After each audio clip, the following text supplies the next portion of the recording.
Second wave. Okay, again, we'll start out with the fun facts. Second wave feminism, again, has some racism issues, some massive, massive racism issues. Who has access to these conversations and who doesn't? So one of the most prominent theorists of the time, Betty Friedan, points out the women's problem, which really is the incompleteness of what they have access to.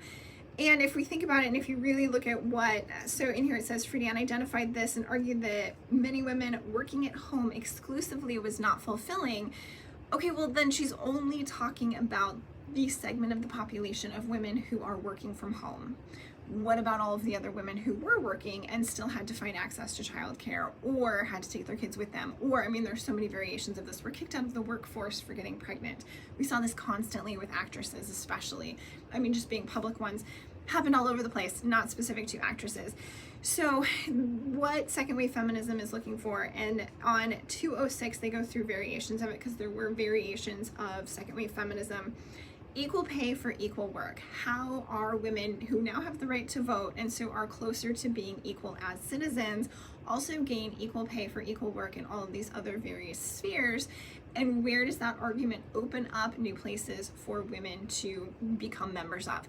So again, we're back to the public and private sphere. If we look at the older ideas, public sphere meant only men had access to that. Women in the second wave are arguing that women should have access to the public sphere, which then should mean, although it's not talked about as heavily until we get to third wave, that men should have more and or equal access to the private sphere. And that's a really important argument that, again, we see starting in second wave, but it really kicks off in third wave. Where does feminism benefit everyone by opening up equal access to the various spheres and the various conversations and the various topics and the various job opportunities to both men and women? And then again with third wave we expand beyond men and women to variations of gender. So second wave feminism has variations, but it's really focused on equal pay for equal work.